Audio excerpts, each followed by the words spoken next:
Welcome to the Vision for Life podcast, an ongoing conversation between the pastors of Fellowship Denver and the church at large. Each week we talk about life, faith, the Bible, and how to follow Jesus as we go about our daily lives. I'm Autumn, host of the podcast, and I have a couple of guests joining me today. Jill and Hannah are here on the podcast with me today. Jill is a returning guest. So good to have you here. And Hannah is joining us for the first time on the podcast. Thank you both for being with me. Thanks for having us. First, I'm just going to ask you if you would introduce yourselves to our listeners and let us know a little bit about you and your life.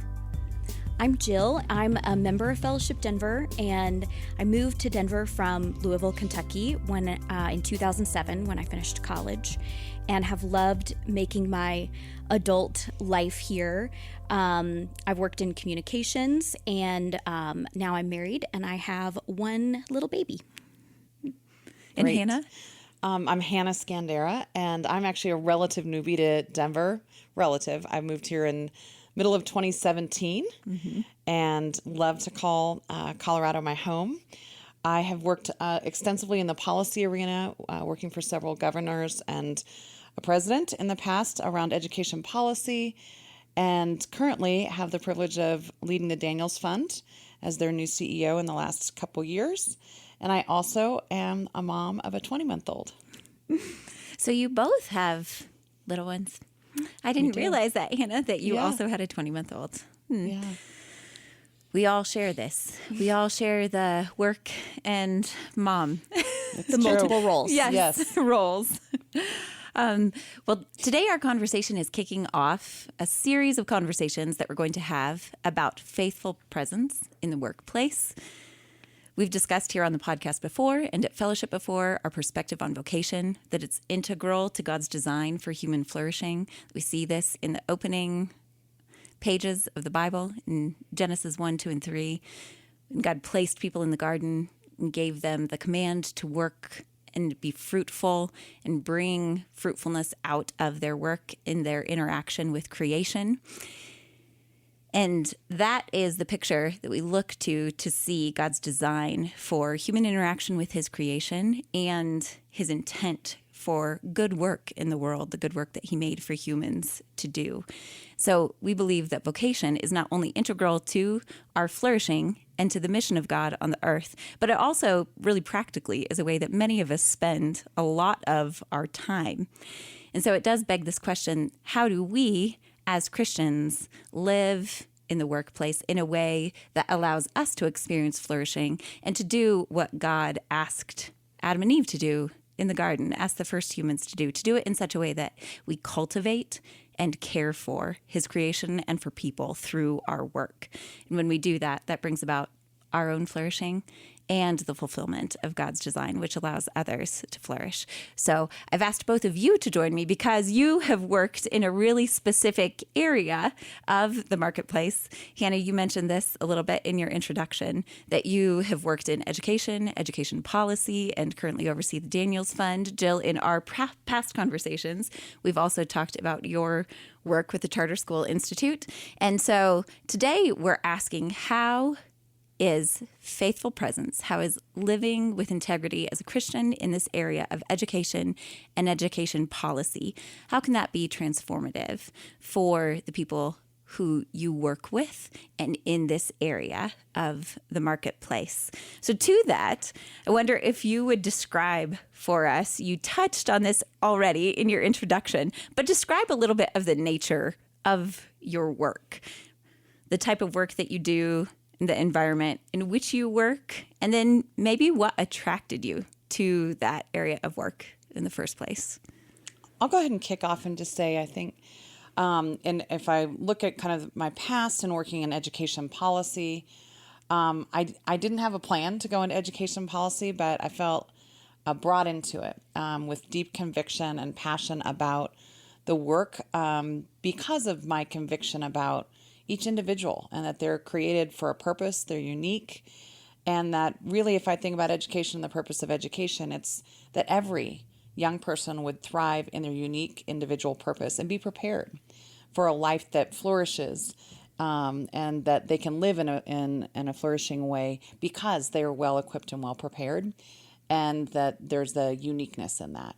And so for me, the journey in education policy, while it can get wonky, it can get crazy, it can get political, I think the most beautiful thing to do is to do exactly what you just said, is what, at the end of the day, what's at the core?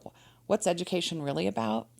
And when I think about my son, the work we do at the Daniels Fund, education is about giving people opportunity to become who they were made to be in their uniqueness and flourish, and then actually be a part of contributing in their own lives as they grow up.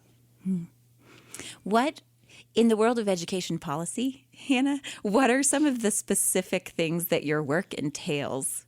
Right now, we have a commitment at the Daniels Fund to have 100,000 new choice seats by 2030.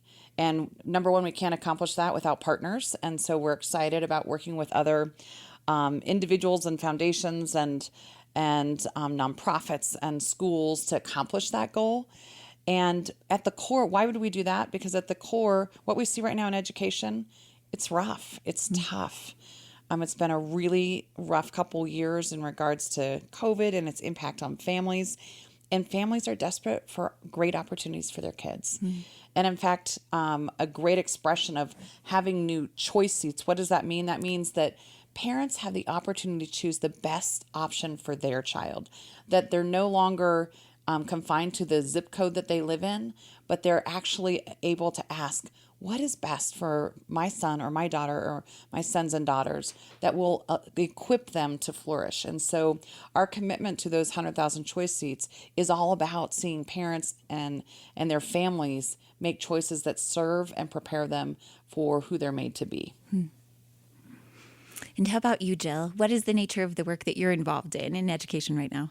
So my career started in mass communications, and that work took me into the area that's broadly called public issues, which is any issue that touches most people's lives and therefore kind of ends up needing super high level, wide reaching communication. So things like energy, transportation, healthcare, and education.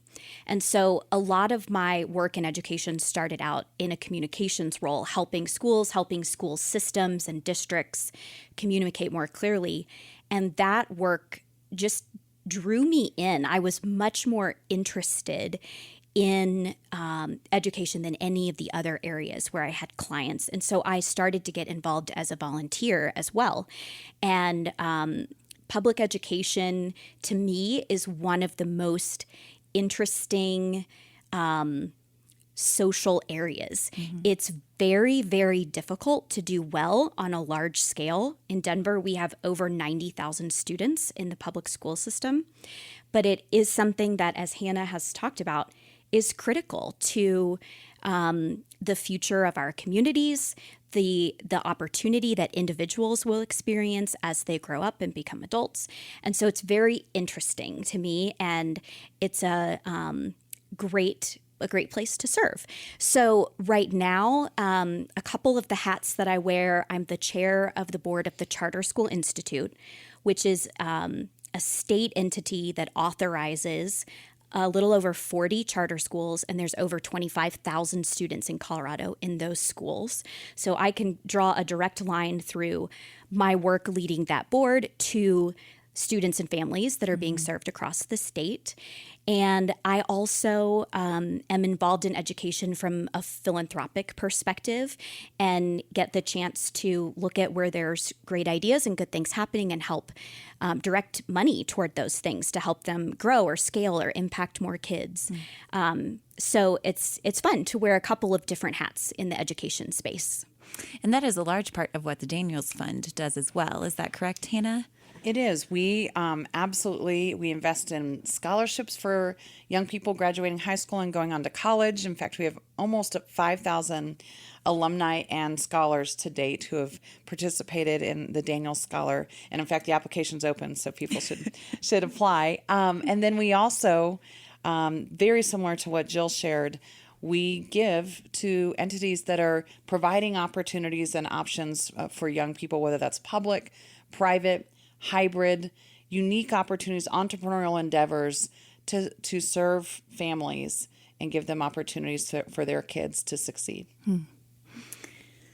So today we're discussing directly this impact of faith on work and vice versa, of our work on our faith, and how they integrate and how they impact each other. So you've just described for us a little bit about your work, the organizations that you work in, some of the vision that you have in this area of work for education, some of why you think it's so needed and necessary and vital to our common good.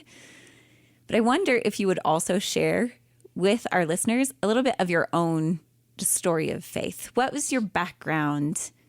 Were you raised in a Christian environment or not? What is a bit of your own story of faith? First, I'll say I was raised in an incredible home. It was a faith-based home with parents that had a conviction that I have 3 siblings. So all 4 of us had unique purpose, and that they wanted as parents to draw that out of us as their kids, and also imparted to us the importance of the opportunity to live your faith in everyday opportunities, not as a go to Sunday school and then there's work and there's sports and there's music and there's ballet or whatever it may be. It was your faith pervades all that you do. If you have a set of values that is informed by your faith, every day and every moment that you show up, you either live them or you don't. And I am grateful for that, because I think often it's easy to have almost a dualistic perspective around kind of work and faith. There's the work lane or the life lane, and then there's Sunday. Mm-hmm. And that maybe the only way to actually live your faith is to be explicitly leading a church. And my parents were really committed to saying there's so many ways to walk out your faith in everyday life. And in fact, that is real faith. It's not a moment, it is a lifetime. Mm-hmm. I also, I and my siblings, we were in a small parochial school in the Bay Area in California, and we moved. And we were going to homeschool, which was that's very popular today. In fact, we saw a doubling of the number of homeschooling families in the last year because of COVID and opportunities that presented themselves. But at the time, that was not actually very popular. And we were going to homeschool for the last 6 to 8 weeks of the school year. I shall just say this. I immediately marched into my parents' room and said, this is not going to work. I am social. I am cool. I will be none of these things. I compete for my grades. Life is over. They promptly said, we're confident that it's not. And the idea of homeschooling for 6 to 8 weeks turned into a commitment to home educate through high school. And that was in the 5th grade that all started. And, I don't think homeschooling is for everyone, but I'll say this. I believe that fundamentally the role of parents, guardians, if you are raising and have the joy of raising a child or children, it is your opportunity to ask, how do I give my child the best option and choice? And I think that's what my parents did for me, and I'm grateful. I also grew up in a wonderful Christian home environment, and I went, actually, all of my school experiences were private Christian environments. I went to Catholic preschool or elementary school, an evangelical Christian high school, a non-denominational Christian college. And so I was very much just enveloped by wonderful Christian adults throughout my life. I made my own profession of faith when I was 10 and feel that in that experience, God very clearly showed me, gave me some gifts that I don't think were evident in my life before. And those are some of the main gifts I feel that I lead with and serve with today.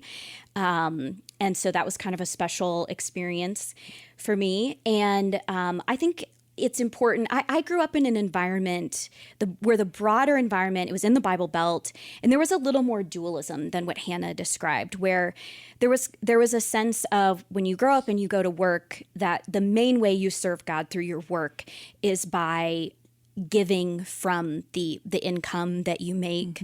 Or there may have sometimes been an evangelistic bent to that you should be, evangelizing in your workplace. I think both of those things, generosity and evangelism, are wonderful. But I personally sometimes I felt worried when I was a young adult, like, is there enough depth and beauty to Christianity to like engage me my whole life? Mm-hmm. And as I moved to Denver and started to make my own way in the world, I discovered that there is. And for me, that has primarily played out in working out what it looks like to bring my faith to my work, regardless of what context I'm in. Mm-hmm. And I feel very strongly that God has met me in that place and equipped me as those opportunities have changed, as my roles have changed. This is so visionary. I think if there are parents listening, we often talk about what you described as the role of your parents in your lives. We talk about the absolute necessity of parents, Christian parents who desire to raise their children to know and love and walk with God, to live these sort of integral lives, to really take on the call for discipleship at home. And that could, as you indicated, Hannah, have this sort of hand-in-hand walk with the way you choose to do school. I think that regardless of whether someone chooses homeschooling, as your family did, or chooses a different avenue, Jill, you said Christian and or private schools for your schooling, regardless of the avenue that the parent chooses and the reasons for that, the role of the parents in raising their children with this thoughtfulness in mind about the impact that school has on their child's life, and then also about their own role to help their children see and know God, the ways of God and the works of God, is incredibly important. So it's so encouraging to hear that in your stories about how both your parents and the other adults around you, this community of faith, really impacted your perspectives on life that are still important to the way that you exist in your work worlds now. It's such an incredible testimony and so encouraging, I think, for parents to hear. Can I just double down on something you said that I just think so many times I can remember even at a younger age thinking, what's the right way to educate, or what is the right path? And I think I'm not saying there's not right and wrong things in life, but when it comes to education, I think that's the beauty of it, and the beauty of being responsible for raising up the next generation is that there's so many unique pathways. And Jill and I have talked about this before, the concept of equity. Well, often we can get in our head that equity means the same. And I would just say that the beauty about education is actually acknowledging that equity is not about the same outcomes. It's about the same opportunity to flourish, but the opportunity can look very, very different. And that, to me, it's just the incredible piece about being a new parent is thinking through, what's my son, made to be, and how do I call that out of him? And I have no clue, by the way, but the charge and the challenge of calling out of your children, what is in them that's unique. And to me, that is when we think about education, that is at the core of the purpose of education. Thank you, Hannah. Okay, let's continue our conversation about education specifically. If I were to ask, could you help us, our listeners, understand the state of education in America today? Obviously, that's a huge question, but this is the world you work and live in. And in summary fashion, if you could give us sort of your elevator speech version of some of the most consequential issues facing policymakers and governing entities and school boards in this moment, and just your summary of the state of education in our country today. Well, that's just really simple. Thank you. Oh, good. I was worried that it would be complex, but since you haven't figured out, Hannah, we'll just really lean into that. With all pleasure. I think there's a lot going on. And I think as I reflect on the last kind of season in education, for lack of a way of saying it, we've had a lot of convergence of just challenging things. COVID was huge in regards to our young people and just being isolated, and whether or not they are getting a good education. And so when I think about where we are today, I think it's a hard spot. I think it's a hard spot. But I also believe in every hard spot or every challenge, there's an opportunity. Mm-hmm. And so as hard as it is, and let's just be really clear, the data tell us our kids are struggling immensely coming out of COVID. I just want to say, though, that at the end of the day, many of our young people across the country have been struggling prior to COVID. Mm-hmm. COVID exacerbated and punctuated opportunity and challenge. And so I think we have an incredible gap in learning that has hit an entire generation, and I'm deeply concerned about their opportunity and what's ahead for them. And in the same breath, I'll say we have that incredible opportunity. And the opportunity, I think many parents or guardians for the first time are very aware of what their kids did or didn't get in education. They are empowered with a firsthand experience that's very present to today. They watched their child online or not. Yes. They watched them engaged or not. They watched whether they learned how to read or not. And so they are equipped with a passion that was obviously every parent cares, but there's a tangible dynamic of the last couple years. And frankly, what we're seeing, public school enrollment is dropping almost everywhere. Mm-hmm. And it's dropping, I think, because parents said, hey, I saw something for my child that I want to be more engaged in. Charter school, which are public schools, that enrollment is going up on the whole, about 7 percentage points in our area, because parents are saying, I do have choices. I'm going to seize them. I think that's a win. It's a win because parents are more engaged and they're taking that responsibility. So huge challenge. I don't want to minimize that. We have a lot of work to do. Huge opportunity. I mentioned earlier, homeschooling numbers have doubled.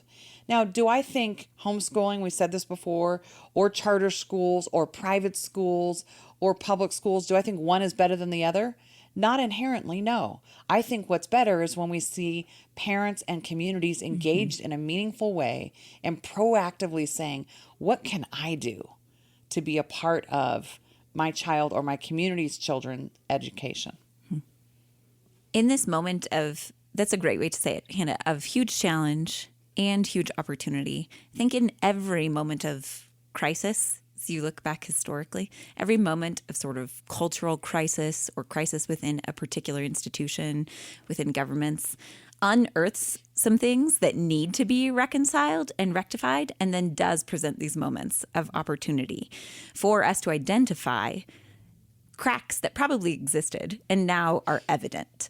And so in this moment of challenge and opportunity, one thing that I've been mulling over, just from a parent's perspective, so as I try to track along with education, as a concerned community member, as a parent who has kids in schools, one of the questions that I keep running into is, I can agree at times with an assessment that I see made in an article that I read, let's say, about the nature of a problem. So you just said challenge. But then when it comes to clarifying what the opportunity is or the way forward out of that particular challenge, I sometimes find myself at odds with either the DPS school board or a certain administrative perspective. Or so I think even though I can say, yes, I agree with that, what you've identified as a challenge, I disagree with perhaps what your assessment says we should put in place, for instance, as far as a policy to address said challenge. So that leads me to this next question that I asked you. What are some of the operating assumptions about the nature of people and reality that are shaping education and educational policy right now? Because in my wonderings, I wonder if that is part of where I ultimately am at odds with some of these proposed paths in education. I can give you one example. I think that there is a strong underlying current of what I would call sort of secular humanism, which basically has the philosophy that people are sort of born good, which of course is as at odds with the Christian idea of original sin, and that all of us are born with a sin nature and a bent towards sin. And it of course does not mean that we are as bad as we could be, but it also means that left to our own devices, we can't be expected to be good or end up on the road of goodness. And I think that's the Christian view of human nature is so vastly different than that secular humanism. And I think it shows up in schools when you look at how they think about addressing discipline or behavior problems or school safety, for example, or mental health issues. And I think it leads to different ideas of what solutions are to those problems, for example.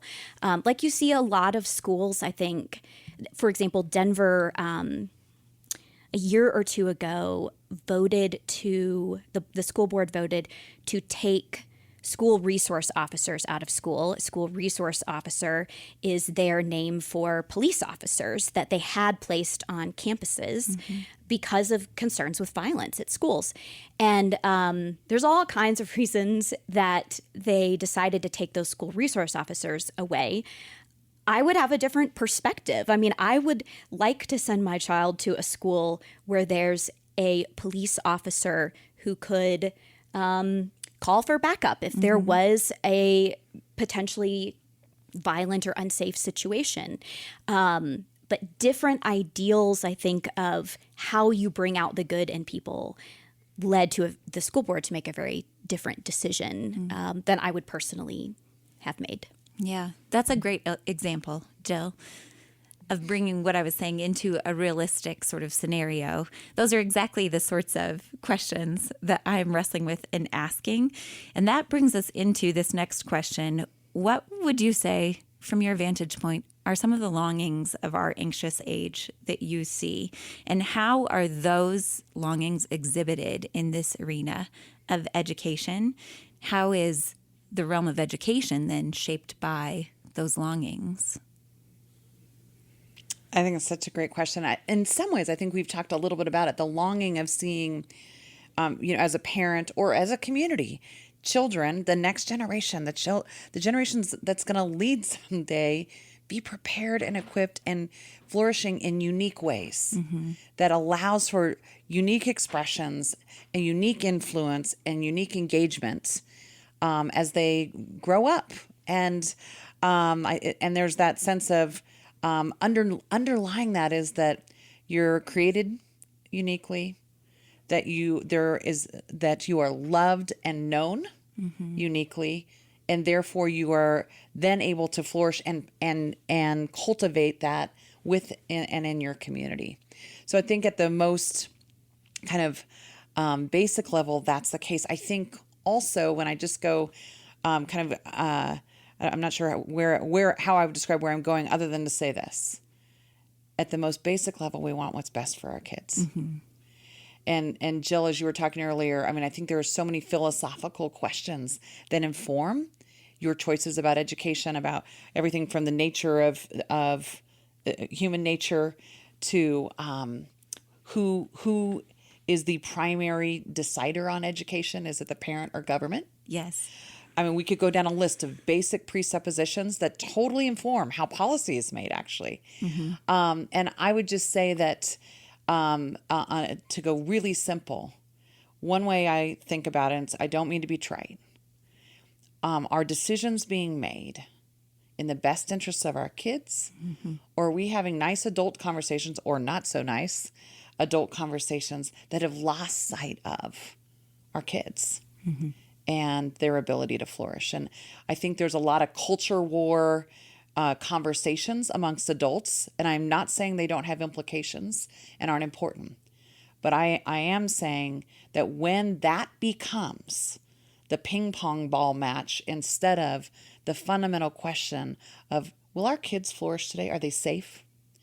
Are they learning how to read? Are they, I mean, we're losing sight of, I think, what education should be about. Even though that longing still probably informs some of those discussions. Agreed. We have, it's tough. Yes, I think that as I listen to this, Jill and I have talked about a little bit before, over the course of this last year, my own discouragement with listening to the DPS school board meetings and seeing that on display, the sort of culturally derived progressive ideals that were woven through all of the discussions without an aligned discussion about how those things were actually impacting children's education, what they were learning in terms of reading and so on, the actual parts of their education that schools, I would hope as a parent, were attending to, was absent from some of those discussions. And it was disheartening as a parent to listen to. But ultimately, I think that we still see that longing displayed. All parents do come to this with a desire to see their children learn and grow up to be equipped to navigate life. Jill, how would you answer this question? I think of some of the buzzwords you hear in education, like in every meeting that I'm in, someone is using the word equity. And I frankly think if you asked each person who uses that word to write a definition, there would be a broad range of what people mean by equity. But I think it points to one of these longings, which is a desire to see children, whether that's your own child or children of the community, to see them have the educational experience they need to be equipped, regardless of their home environment, their economic situation, the color of their skin, which are all data points that frankly get overanalyzed sometimes in education. I mean, when you're educating 90,000 kids in DPS, I think it's right to take things like academic testing data and say, let's look at it and let's see how this group of kids who are from lower income homes, what their outcomes look like compared to kids from higher income homes. That's insightful. And it points to this desire that we sometimes we want the education system to be able to overcome these vastly different experiences that are, the unfortunate part of living in a broken world, that not every child comes from a home with enough books or parents who have the time and energy and their own education to help their children. They come from a home where they might not have enough food, which we know affects a child's ability to focus in school. I mean, those are realities. But we long for a world and a life where those things don't hold people back. And we sometimes expect our public school system to be able to fully overcome those challenges. And I think it's a great thing to strive for, but it's an impossibility. It's something we will only see accomplished when the kingdom of God comes in full. And so there's a healthy tension there between striving to serve all kids with as great of an education as we can possibly give them, and a realization that the challenges that they bring to school every day are sometimes huge and cannot be overcome by a huge system, no matter how much money you put in and how many loving teachers there are. You had asked this before, Hannah, and so I'd like us to return and land here. You had said that we have to ask, what is education for? So from your perspective, what is education for? What's the purpose of education? And how does your faith affect your perspective? I was feeling such big questions, and so wouldn't pretend to have a perfect answer. But I would say this: I fundamentally believe that education is about providing a unique opportunity for each young person to discover who they are created to be. And that means the basics so that they're equipped to then learn, grow, and move forward in a way that they can explore their calling and purpose, and I guess ultimately become the next generation that's engaged in life in a meaningful way as they go forward. So I think the purpose, I think there's a lot of underlying presuppositions about human nature and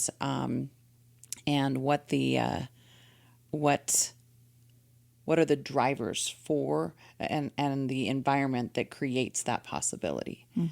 So I don't want to be overly simplistic, but at its core, education is about raising up a generation that can flourish. If I go back to Autumn, some of the framing you offered at the beginning of our conversation around God's design and intent for us that we see in Genesis, I think education is about drawing out the potential that God puts in every human, and it's both with basic skills like reading and understanding, mathematical concepts and being able to make sense of the world around you, so that you can understand yourself and you can understand your community and you can be a part of that. And I think that is a common grace. That is something that we hope for every person, not just, people who have the resources to pay for it in a particular way. And that's, for me, what brings me back to my involvement in public education. And I think we take it for granted because probably many of our listeners have had education opportunities that have equipped them with those basic sort of tools needed for adulthood. But it's not a given for everyone. Okay, one last question. Jill, I'm going to throw this to you. You used the term a minute ago when you were describing what education is for, that a part of this is helping children gain a sense of themselves within this idea of reality. So what is the nature of reality?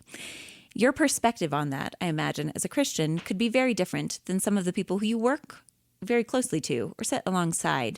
And so as you go about answering some of these big, complicated, convoluted questions that you have to face in this world of education or in the world of philanthropy, where to direct the funding that you get to help make decisions on what to support, where to direct your attention, these funds, and how to direct some of the potential solutions, these opportunities that you and Hannah were talking about. Could you give us an example of what that either might look like or has looked like for you?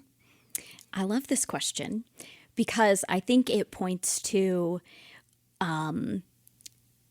what are some of the skills that anyone trying to have a faithful presence in any secular setting needs to do that well. Mm-hmm. And I think the way that I think about it is I'm always looking for persuasive ideas or data or concepts that I think will support the either the strategy or the approach that I'm pushing for, that's motivated by my deep faith, but that will appeal to someone who doesn't share my faith. And I will give you a specific example. One of those concepts that I find to be effective in education is the idea of pluralism.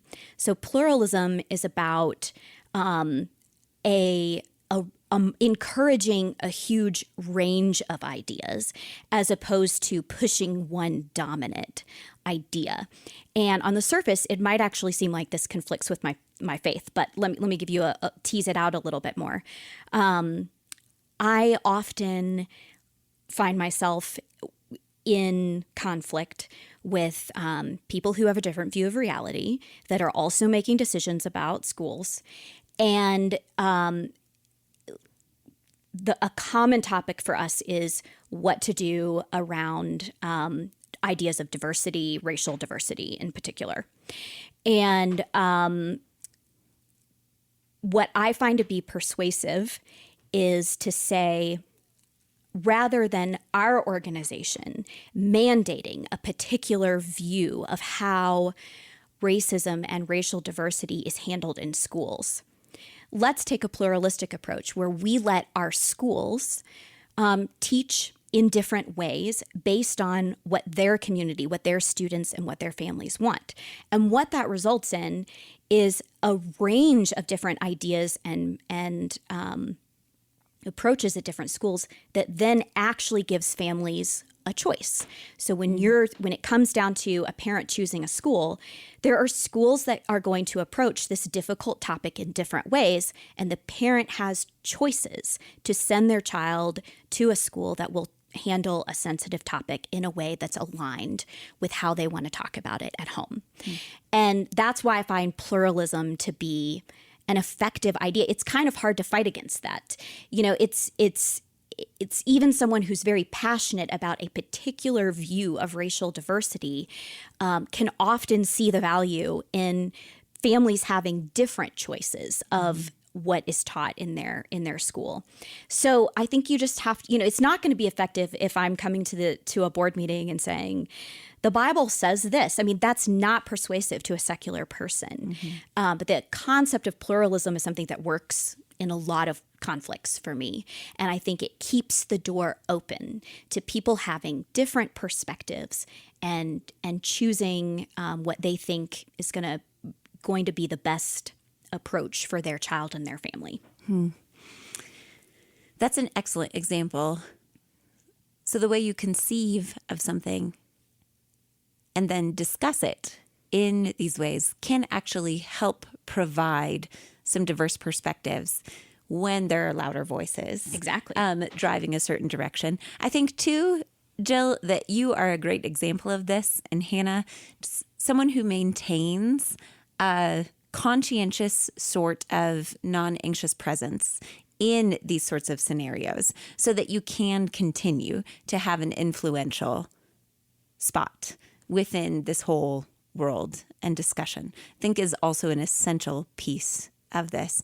Did want to mention, too, that we didn't call this out directly before, but both your work and Hannah's are in secular organizations. So even though today our conversation is specifically about being a Christian in the marketplace, and we've spoken very clearly about how your faith impacts both your perspectives and your work, and also, as you and I just discussed, your presence in it, your ability to maintain this sort of grounded presence regardless of the challenges.